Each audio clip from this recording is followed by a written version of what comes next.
স্বাগতম জনাইছোঁ আমাৰ ইউটিউব চেনেলটোলৈ আপোনালোকক আৰু ভাল খবৰ আহি গ'ল আপোনালোকৰ বাবে যেহেতু যোৱাকালি মই এটা ভিডিঅ' বনাইছিলোঁ আপোনালোকে দেখিছিলে যে মই কৈছিলোঁ আপোনালোকৰ যিটো নিযুক্তি প্ৰক্ৰিয়া যি ৩৫,০০০ চাকৰি অসম চৰকাৰে যিহেতু ২ লাখ চাকৰি দিবলৈ বৰ্তমান গৈ আছে আৰু তাৰে এটা বৃহৎ ঘোষণা কৰিছে আজি অসমৰ মুখ্যমন্ত্ৰী ডক্টৰ হিমন্ত বিশ্ব শৰ্মা ডাঙৰীয়াই নগাঁৱত তেখেতে কি কৈছে সেইটো আপোনালোকক দেখাম আৰু মই যোৱাকালি যেহেতু কৈছিলোঁ আপোনালোকৰ নৱেম্বৰ ৭-৮ তাৰিখৰ ভিতৰত আপোনালোকৰ নিযুক্তিসমূহ এপইণ্টমেণ্ট লেটাৰসমূহ দিয়াৰ কথা আছিল যিহেতু কেন্দ্ৰীয় মন্ত্ৰী নিৰ্মলা সীতাৰামনৰ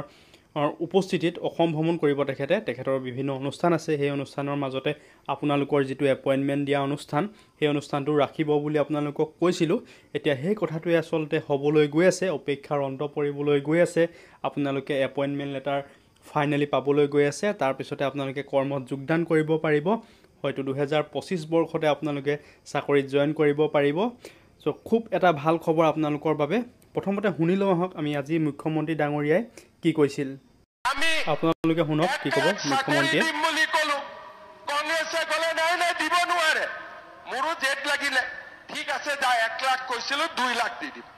এতিয়া এই নৱেম্বৰত আমি 2 লাখ চাকৰি দিয়ে আমি সংখ্যা পাৰ কৰিম আপোনালোকে শুনিলে যে অসমৰ মুখ্যমন্ত্ৰী আমাৰ হিমন্ত বিশ্ব শৰ্মা ডাঙৰীয়াই স্পষ্টকৈ আজি কৈছে যে নগাঁৱৰ যি আপোনালোকৰ আজি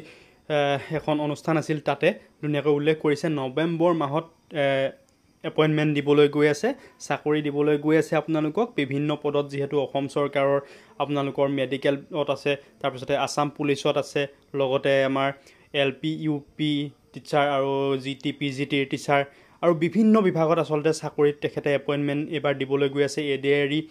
গ্ৰেড 3 গ্ৰেড 4ৰ চাকৰিবিলাক সো আপোনালোকে কোন কোন বিভাগত চাকৰি পাইছিল এটা কমেণ্ট কৰক আৰু ফাইনেলি আপোনালোকৰ সেই দিনটোলৈ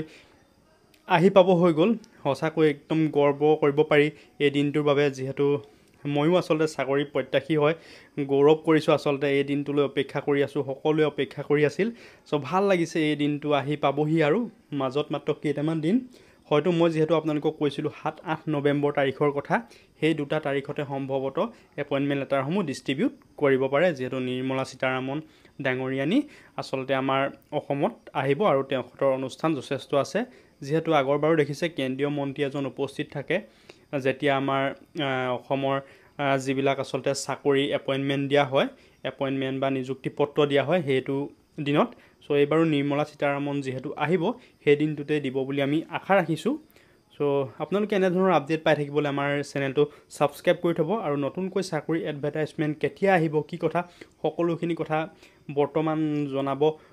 জানিব পৰা নাই আচলতে যেতিয়াই মই আপডেট পাম আপোনালোকক জনাম